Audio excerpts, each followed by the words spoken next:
Time to take off in a very different direction. Later this month, we'll be able to relive the thrill of flying around the world.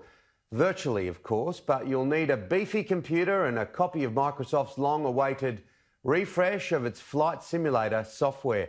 Tech guru Djuro Sen is a very talented man. He actually has his real pilot's licence, and he has been one of the lucky test pilots for this. Captain Djuro, you look ready to take off, my friend. Welcome aboard. Great to speak to you. Yes, I am in the bunker this morning, and I've got the headset on to show you Microsoft Flight Simulator 2020. And I was one of the lucky few journos around the world had a chance to see it. And I might just cut to my wide shot here. And as you can see, it up here is pretty sweet. We've got a yoke here with yoke controls that are just like a real aircraft with the throttle, and down below here, I'm not going to pick them up, they're pretty heavy, but massive pedals, and pedals make all the difference when it comes to these things. And essentially the flight simulator that everyone's been waiting for. It's not just a game, it's probably offensive to call it a game, Tim, because it is that good. It's an amazing technology to deliver not just a big download to start with, a big game, but over time it keeps improving. And they say they've pretty much mapped every square centimetre of the Earth, although when you play it, you'll see some stuff that's been made up by AI. But this game is incredible. It will be a massive escape for people too. Comes out, and there's so many people waiting to see it. And the Giro, there are so many fans of flight sims out there, massive community. It's amazing what you can do there in your Maroubra bunker. That is just. Tell us about this flight over Uluru. The graphics, unbelievable. Oh, Tim, just have a look at this. This is amazing. So what they've done here, Microsoft, is their team of collaborators around the collaboration experts around the world. They've been able to put together fine detail, not just the avionics, the physics, but also the landscapes. And Uluru is fantastic. And not only that, you can change the time of day at any point during the flight. And you know, at Uluru, at any time of the day, the rock looks so much different, morning, noon, and later in the afternoon. But I've seen long slabs of this on YouTube, and they just sit there for hours watching this, because you're going to get to places that you just can't get. And if you're thinking about flying a plane, I think you're really going to enjoy this. If not, my daughter, who's in early 20s, tried it for the first time, did a circuit, and absolutely nailed it. But just that Uluru stuff is just beautiful. I think people are going to be all over this like a cheap suit. Basically, the whole world has been a difficult place to live in recently, and any escapist thing like this is what people want. How are they able to recreate the world in such detail? Well, obviously, satellite imagery, Bing Maps, and a lot of hard work comes together with artificial intelligence. You'll see how they've been able to map not only the terrain, perhaps the weather as well, Tim. So what they can do here with the weather, model in real time what the weather is at your airport where you're taking off. So it's all the amazing connection to the real world is what blows you away. So you're not just flying off into some made-up simulator. They've tried to replicate the entire world. Now, they can only do this by moving it, ironically, to the cloud, and that's how it works. This amazing network of computers they have enables you to fly, and you'll need a lot of downloads allowance during the month, because it will update over time, but there is an offline version. But it's incredible. Real-time weather data, you can get rid of, but that's going to play a big thing down the track with all sorts of simulated computer programs, not just flight simulators. Well, everyone likes things. How accurate can it be? Can you see your own house from the Cessna?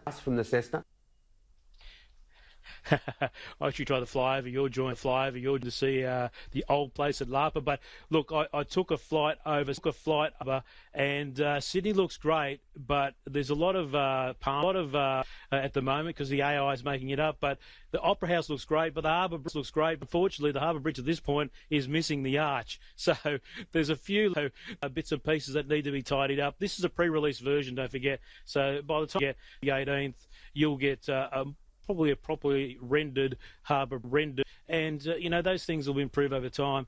They do go down and they do work out some of the big cities, and particularly Sydney Airport. And when I flew over Sydney Airport and towards La Perouse, where I was looking for your place, Tim, where you put the speed bumps in back in the day. I think I You'd might see have them from the satellite.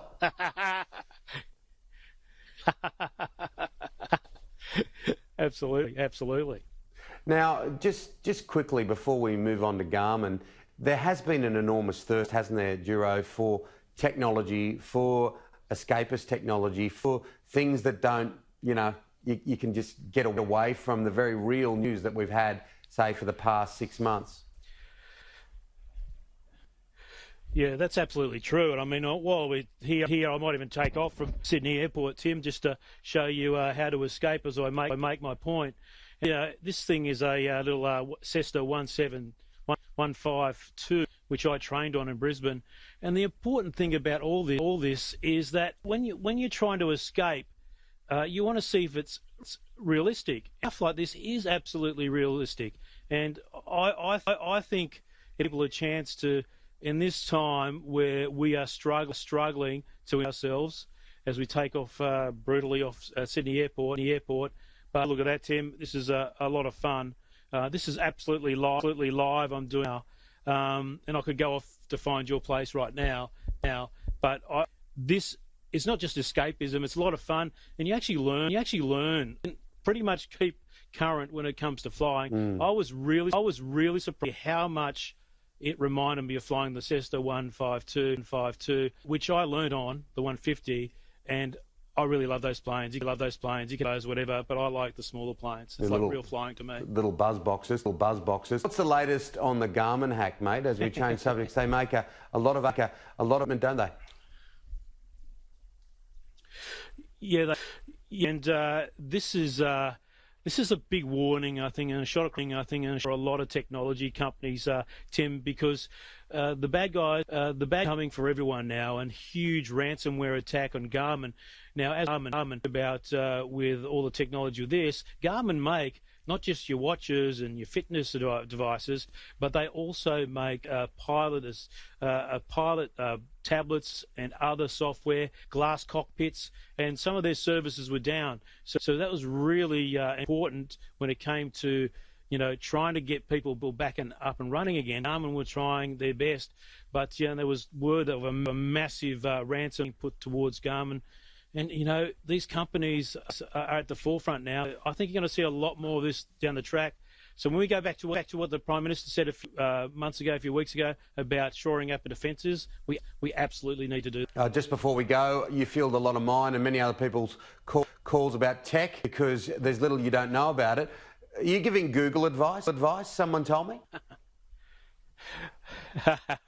Well, I wanted to run this live. There was a little technical difficulty, so I went to Google and I said, can you try and sort this out?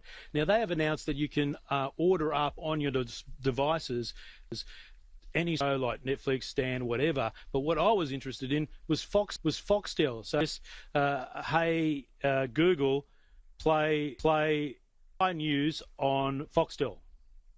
Hey, Google, Sky News on Foxtel. Sky News Australia. There it goes, popping up. And we'll be looking at ourselves. There you go.